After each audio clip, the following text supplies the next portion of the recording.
Welcome, everybody. It's about 3 after, so we're going to get started to be aware of your time. This is a very deep, intense workshop, so I'm going to be going over things very quickly.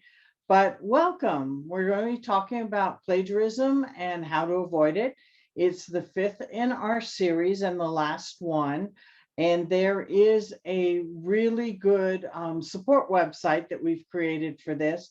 So if you don't catch everything, the video will be posted there afterwards, the recording, as well as the slides are already up there, the ones for today, and a lot of other resources that there just won't be time to come on to go over. So don't get a little bit anxious if you're missing something. And if you have any questions, as always, you can contact me at this email on the screen or anyone at the library. They'll be happy to answer your questions. So let's get started. We're going to do a couple of housekeeping. As usual, please use the chat if you have any technical difficulties. Jose Aranda, the other instructional librarian who's over at the East Mesa campus, will be providing technical support. He'll try and help you the best he can. If you have any questions, you can also put them in the chat. Please, if you have signed up through the ARC and would like to receive credit for attending this particular workshop, please put your full name and your banner ID in the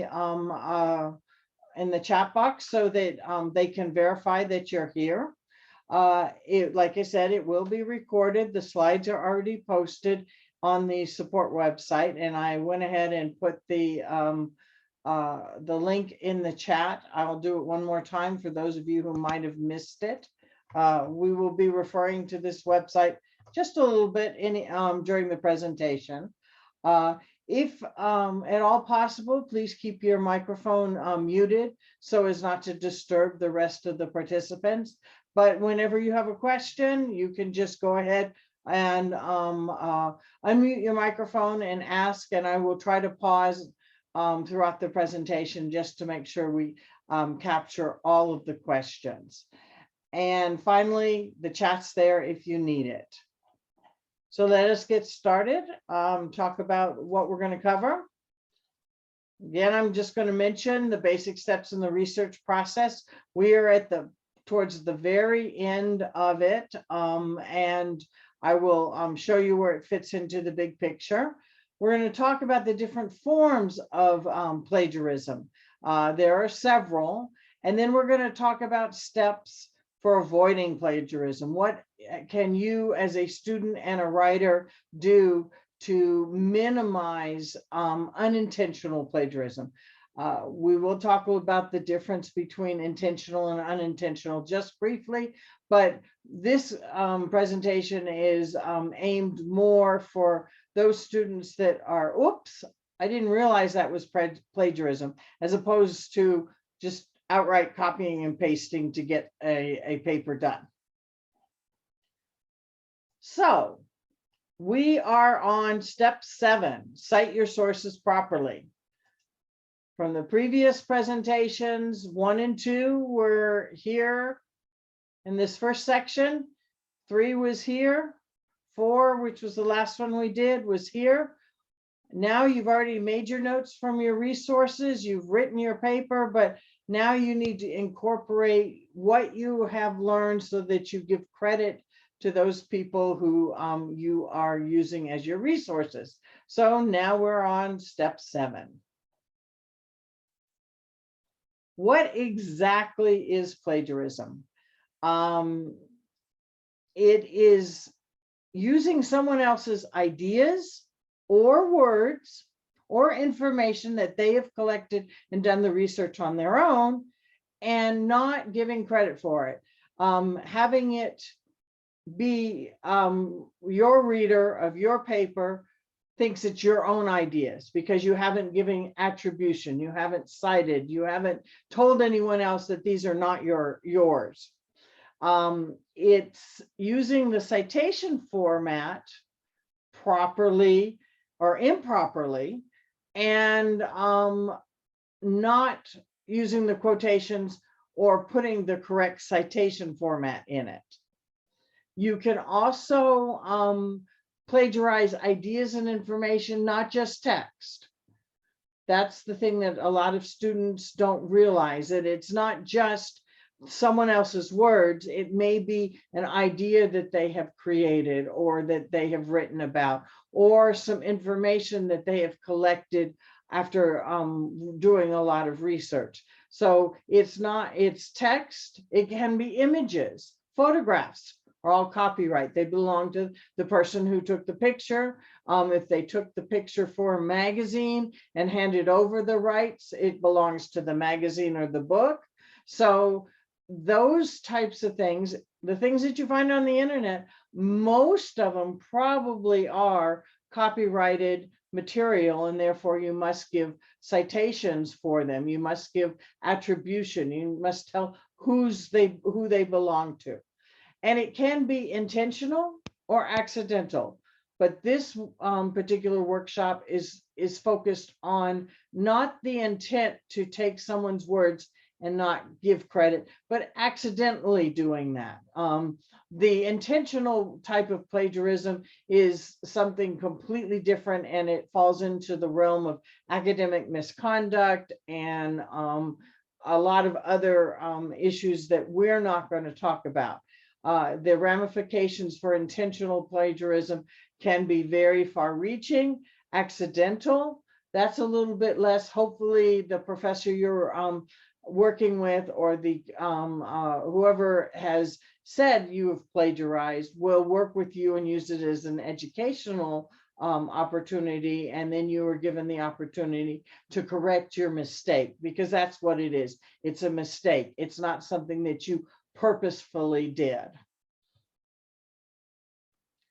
So one of the things that comes up when you talk about plagiarism is, well, I thought it was just common knowledge, or they told me that this could be common knowledge, but I don't understand what that is. So the idea of common knowledge is something that your readers probably already know. Or that you can find it in general reference sources like a dictionary or a encyclopedia, or it's found in several different places, and it's not given a specific citation. It's not documented as belonging to or created by a specific person. If you can find it in 5 different credible sources and they don't mention it as this is Dr. Edwards' theory on whatever, or model of, or diagram of, and Dr. Edwards is the one who created it, then you usually can consider it to be common knowledge. However, there's always a caveat. When in doubt, when you're not sure about this, make sure that you cite it. It is better to oversight, in other words, give more citations than needed, than to undercite and forget and then be accused of plagiarizing. So just to be on the safe side, go ahead and give a citation. If you don't need one, or if your professor feels like you've given too many, let them come and tell you that, not the other way around. Not for them to come by and say, hey, you didn't give a citation for this diagram or this picture or these ideas, and I know they belong to Dr. Edwards, so then you're in trouble. If it turns out, like I said, if it was unnecessary, your professor should be able to tell you that, your instructor. So the bottom line, when in doubt, add your citation. That's always a good thing. So there are many forms of plagiarism, anywhere from just cloning, which is copying, pasting. That's just straight out You didn't take the time to paraphrase it. You didn't quote it. You didn't summarize it. You just went on the web or you went to a book and you just took word for word something and put it out there. There is patchwriting, which we're going to talk about very shortly. And then there is self-plagiarism, when you use something you've created already and you haven't necessarily let the reader know that this is something is previously created. And many instructors have in their syllabuses, they say, this has to be an original work and not a something that you've previously submitted to for another course, another paper.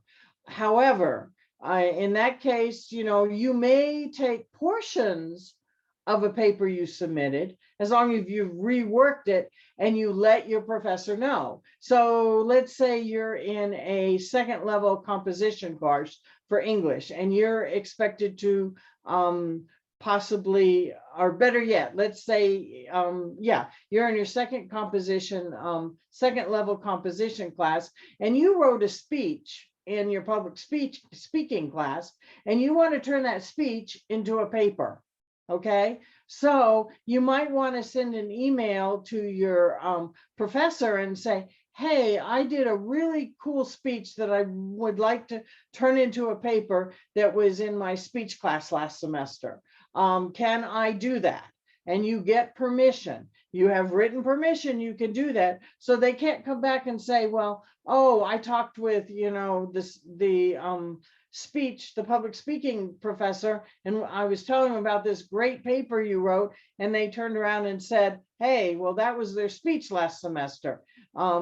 They're aware that you are taking something that you've already worked on, and you'll be adding new material. You'll be double checking your sources and things like that. But the original idea was your own from a previous semester. So you could do that. Idea theft is not, again, it's using ideas, not necessarily text, but information and ideas that come from someone else. Excessive aggregation is something where you take a lot of different sources and you sort of pile them all together, and it's very close related to patchwriting, which is a mix-up of different things. And then the 404 error, these all came from the Turnitin plagiarism spectrum handout. And if Jose, can you put the links to the handouts in the chat, please? But I'll show you what the spectrum looks like. Let me find there it is. It is right here. And when they do a 404, that means you're citing something that is not actually a true source. And unfortunately, they've found academics have done that before.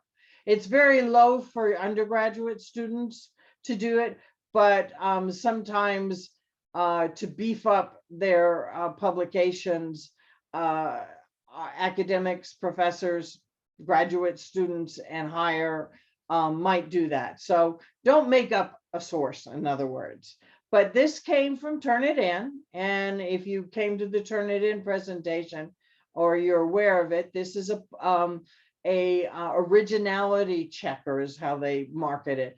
They look to make sure that you are doing proper citation, that you are not doing some of these possible aspects of plagiarism, which I said, like I said, is cloning, submitting another's work word for word as your own, taking significant portions of it.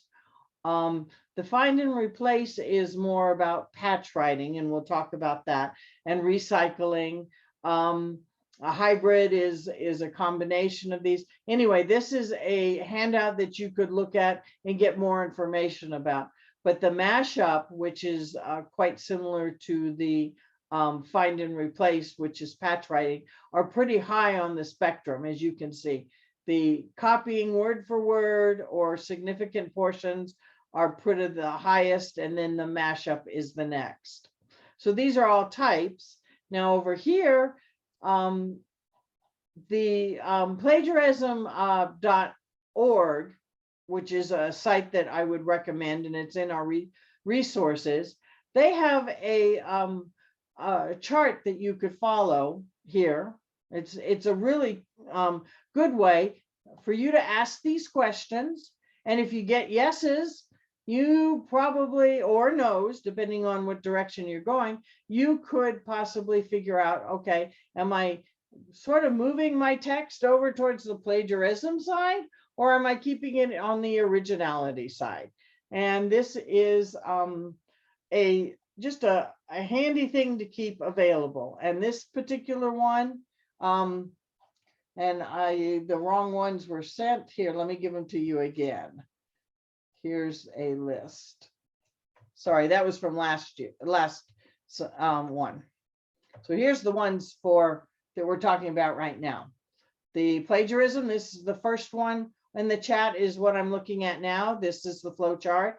The second one is the spectrum, which is what I just showed you. And we'll talk about the citation formatting brief guide a little bit later on when we get to citations. So these are the two very useful handouts for you to have available when you're putting together your citations, and especially your in-text citations, and also when you're writing. So going back to our slide, that's what we just talked about. Are there any questions so far? No. Okay. I will continue on. Patchwriting.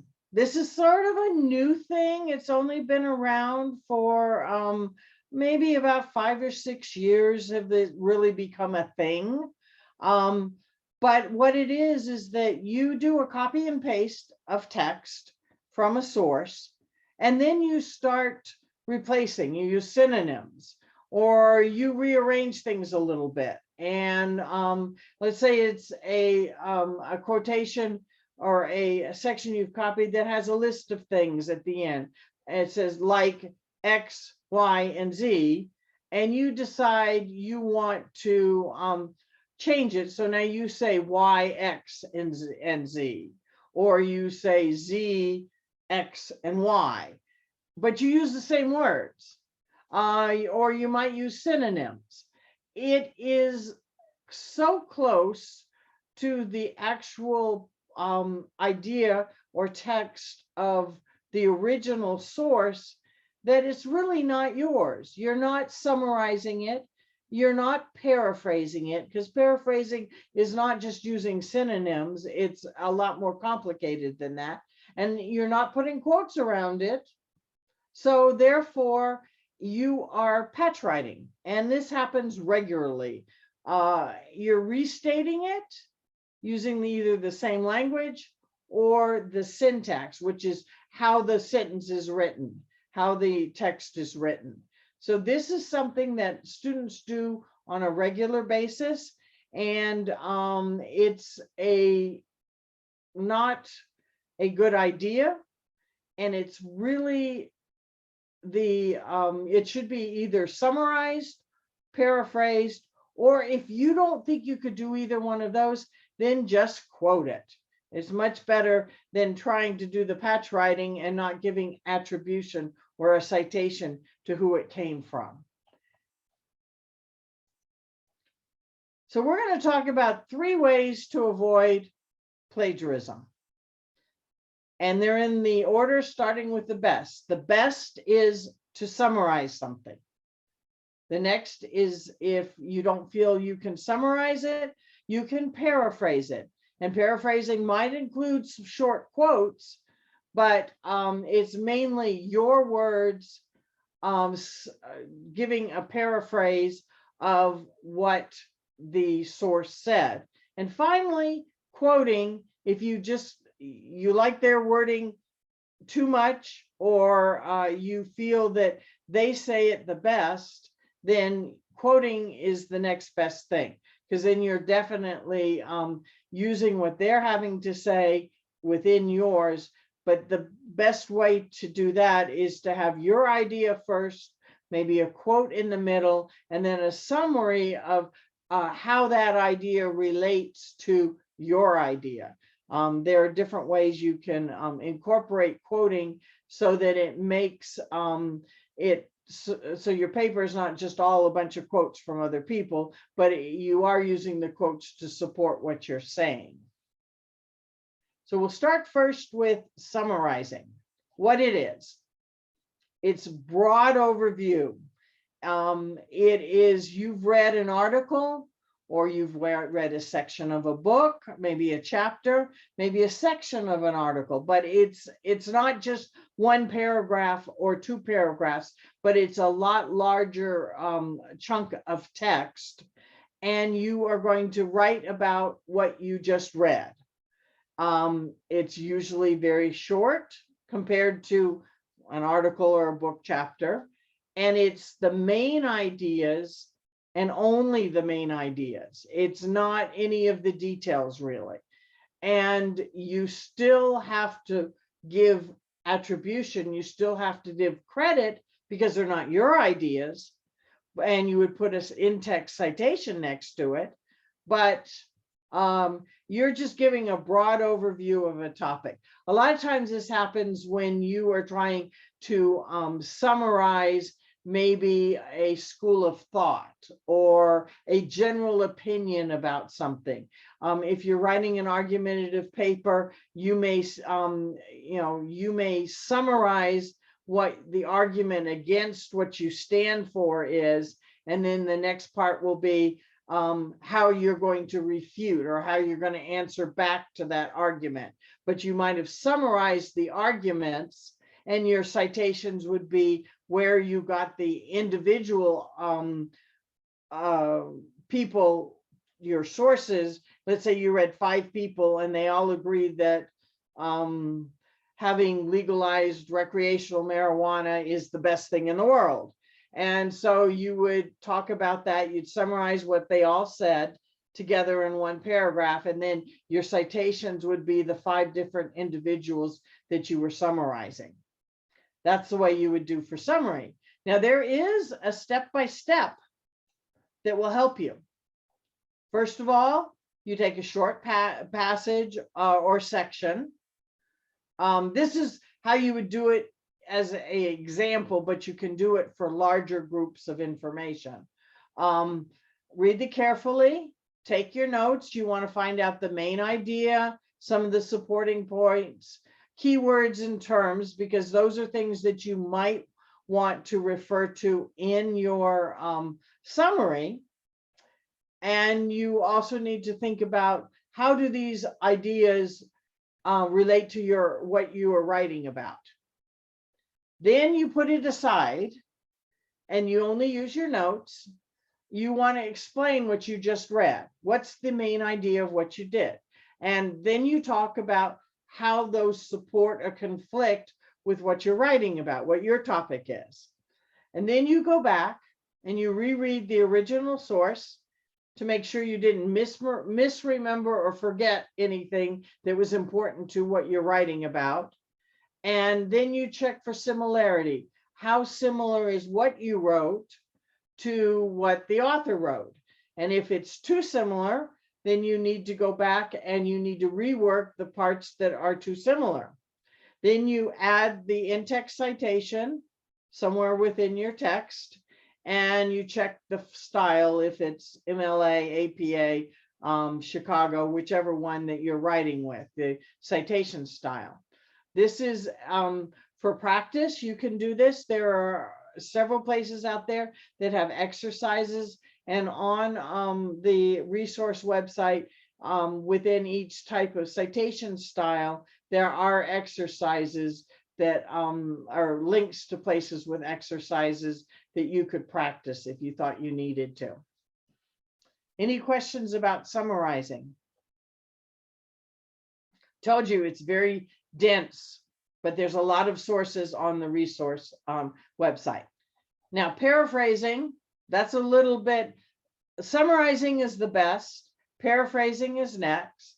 It's more details. Sometimes you have to paraphrase, sometimes you have to summarize, but the combination of the two makes sure that your voice, your words get into your paper, and you're not just quoting what you read continuously and just tacking on a beginning and ending sentence.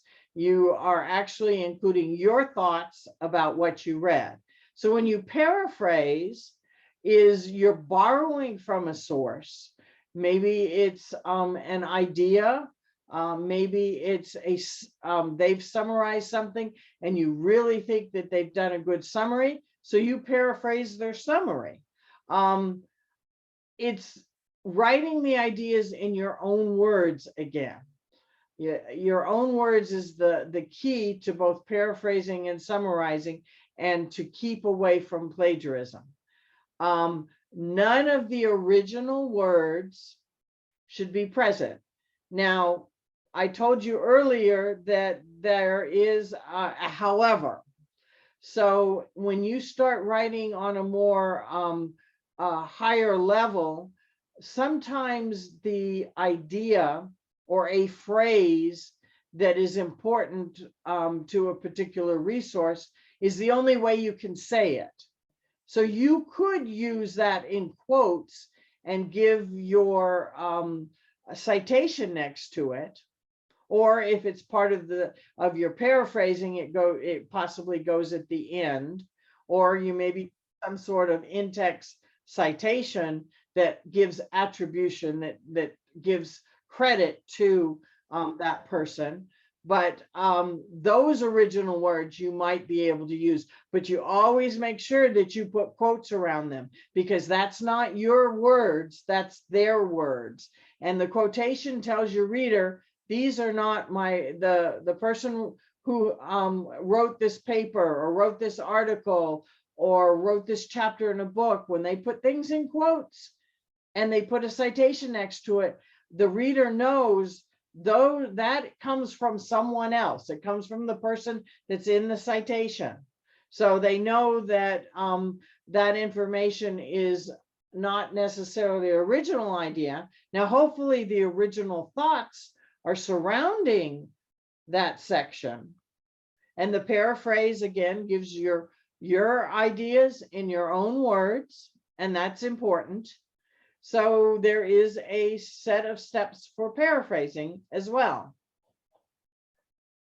Start out with rereading the original passage or section until you understand it completely. Okay? Then you set it aside. You're not even taking notes. You're just setting it aside. Although you could have notes if you thought that that would help you. Then you write it in your own as part of your notes. That's why you usually don't include any main points or anything at that point. It's you're trying to give details, but you are trying to keep your own words in all of this. Jot down a few words, how you that you might want to use, but they're your own words. They're not the words from the passage. Then you compare the two to make sure you've caught all the essential language that you thought you needed, the ideas, the information. And then, like I said, number 5, use quotation marks to identify any unique term or phrase that you borrowed that you can't express in any other way. And in some fields, there are technical terms that you can't explain any other way. You have to use that terminology, which is okay as long as you give credit for it. Then you record the source, including the page in your notes, so that when you then add it into your paper, you've got everything right there. You've got your credit if you decide to use it. This is done when you're actually doing your reading and taking your notes. And then if you do it correctly when you're reading and taking your notes, then you can possibly take chunks of your paraphrased information from your notes and drop them directly into your paper. It's great. All right. Last portion, is the quoting, which I am not going to actually talk about because that's citation styles. And what I'm going to do is show you on our page here all the resources. So as we go through, here is the presentation. So there are the slides for it. We saw the research. There is the exact slides that we talked about, and the handout for the plagiarism. That's the flow chart. Here are the different types. Here's the Turnitin handout. Here's a little bit more about this exact what I said about patch writing. Now, avoiding it, here are the steps. And then here's talking about summarizing. And then here's talking about paraphrasing. Again, this is all taken directly from the presentation. And then when you come down here, here are some resources which I drew on to create this presentation. Summarizing, how to effectively summarize the work of others. Those were some of the steps that I explained. Is it really plagiarism if I don't use the right citation? Yes, it is. Here's a little bit about patch writing. Here is from the MIT libraries, how to cite your sources.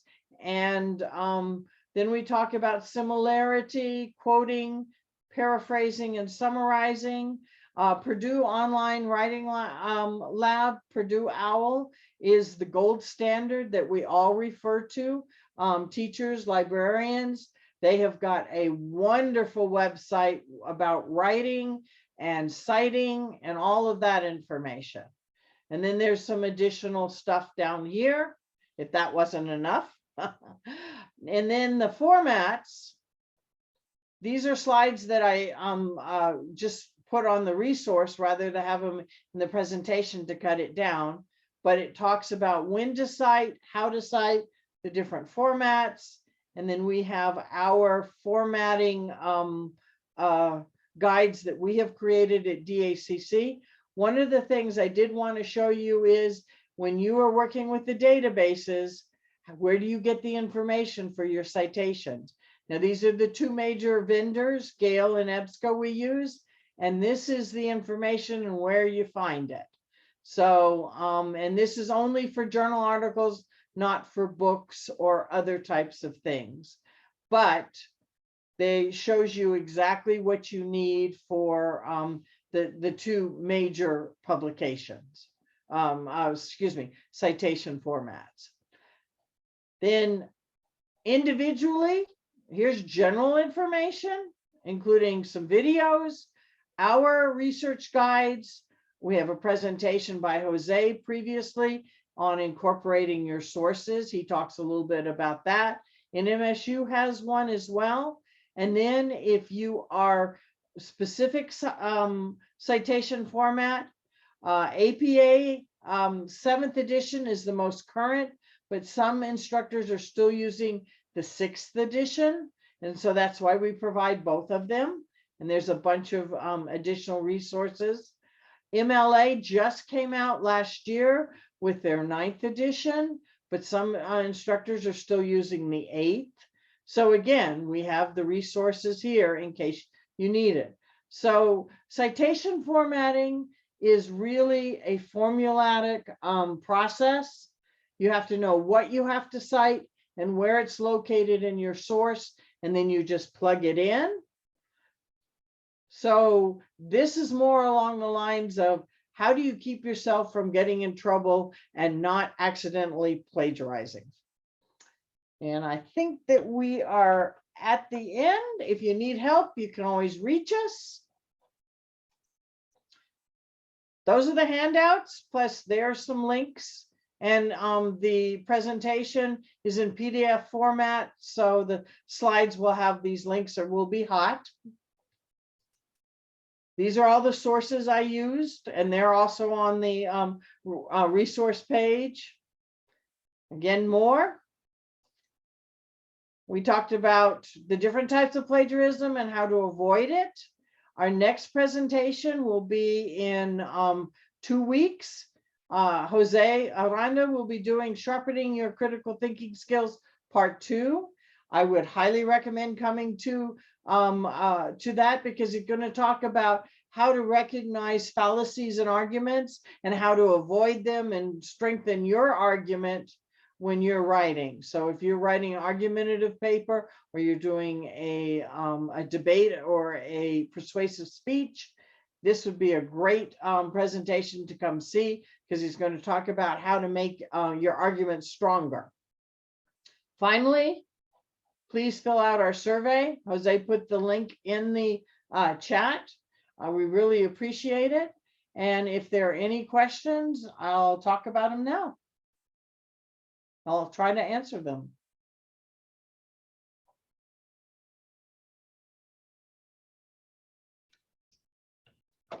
And just a reminder that if you're here for the ARC credit, I don't know if, are they getting extra credit or something, Susan? Because some. A lot of times the professors give them extra credit. So please put your name and your banner ID in the chat if at all possible.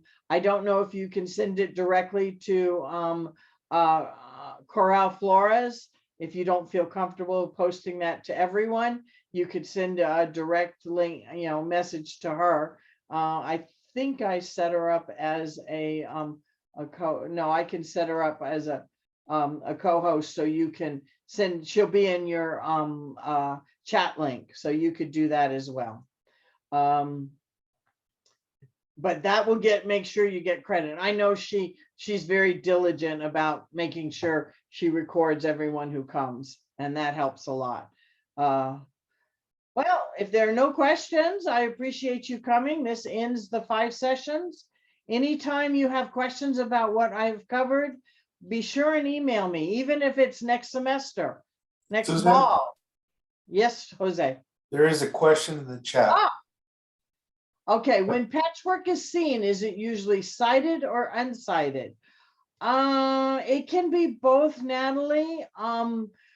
But normally it is uncited because the person doing the patchwork thinks that they have changed things enough that they don't need to cite it, or it might be partially cited.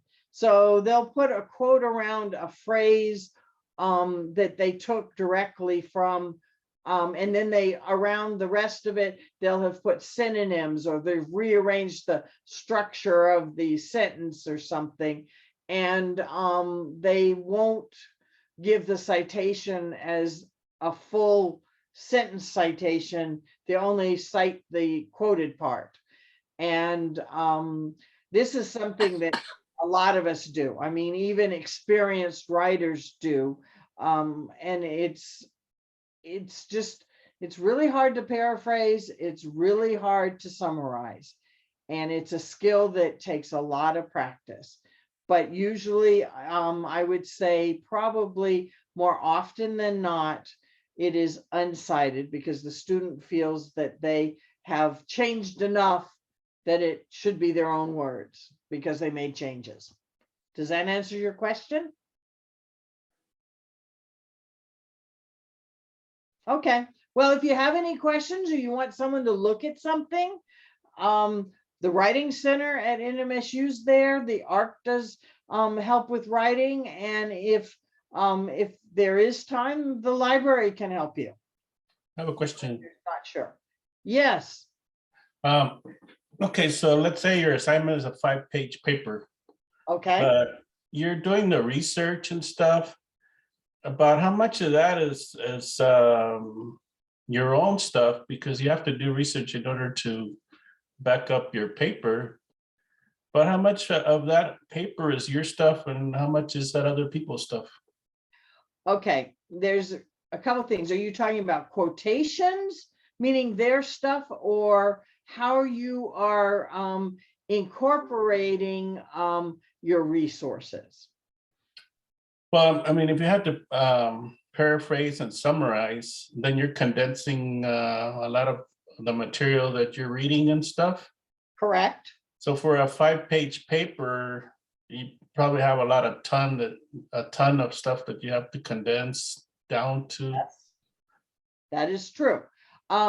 So my recommendation, and Jose goes into this more in the presentation about incorporating sources, is that there's sort of and I don't know, in your classes, do you have access to a book called They Say, I Say? No, I'm not taking a class right now.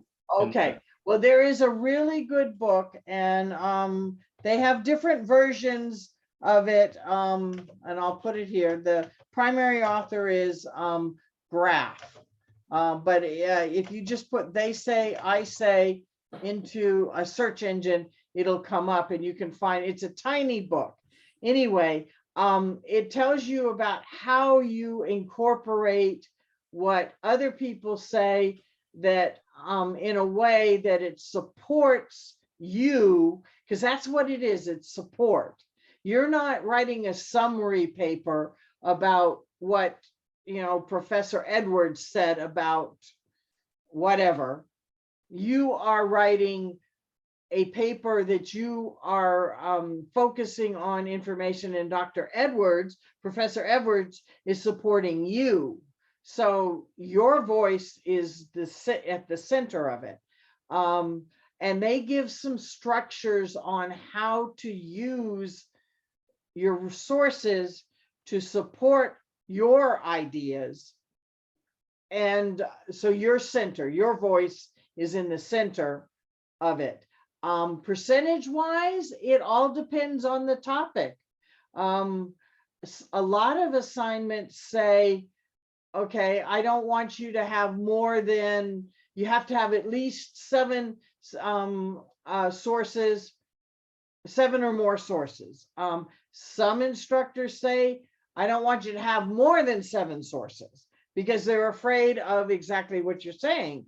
You're going to be relying on them and not your own opinion, your own voice, to make up the bulk of your paper. Usually what it is that now I write on a graduate level because I'm a graduate student, but I will read widely. I'll read all about the different opinions and stuff like that. And then I'll go in and I will do my summary of what I've written, because how I understand what I've read. And then I'll go back and find within what I have written, which people that I've read are supporting the ideas that I have just put down. But it's all in my voice, and it's how I feel about that topic, supported by all these experts that agree with me or maybe disagree with me. Does that make any sense? Yes. Okay, so I would say, I'm hesitant to say a general rule of thumb, but I would say probably 75 to 80% of a paper should be your voice, and 25% should be someone else's voice. Does that make? But you know, go ahead. There's a lot of reading involved and research involved before you start condensing that down to the sources you're going to use and stuff. Exactly. And the steps that I showed you earlier in here about the note taking, and Jose has another one about note taking right in here, where you know, you paraphrase in your notes. That is, any place you read about studying and things, they talk about that. They say when you're planning on writing a paper, first of all, you have to read a lot. Yes.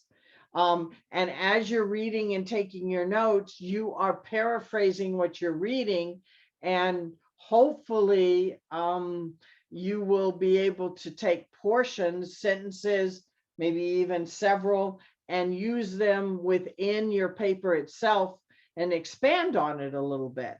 And again, you know, if you're reading this similar ideas in 3 or 4 sources, and you have 3 or 4 paraphrase portions of that, you can summarize that paraphrase. And now you're really farther away from the plagiarism end, because not only have you paraphrased it, put it in your own words, then you summarize your paraphrasing, which is, and then you just give the proper citations, because a lot of those ideas may not be yours.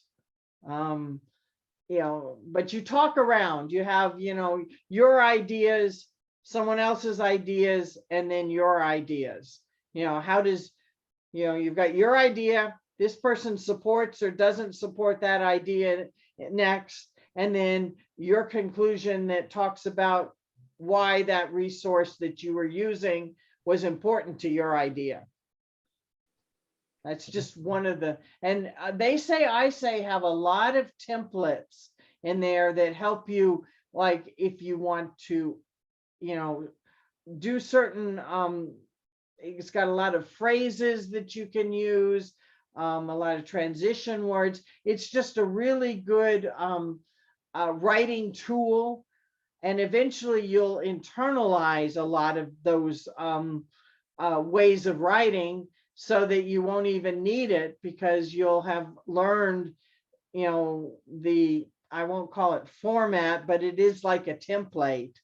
You'll start learning those and you'll know, well, I want to support, or I want to refute, or I want to argue against or argue with, you know, this particular source.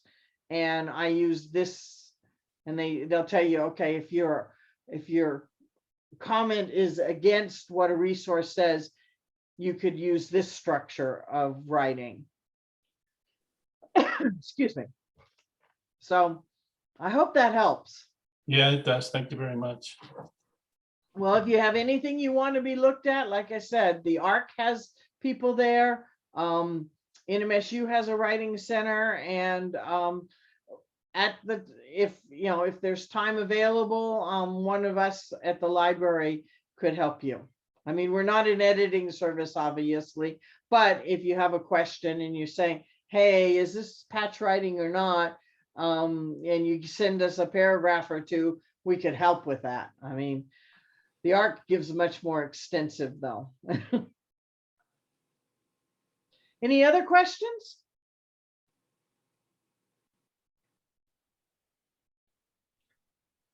Okay, well, have a wonderful rest of your week. Hopefully the winds won't kick up again and we'll get some, I don't see so much sunshine, but thank you. And hope to see you at the next one we do. Thank you.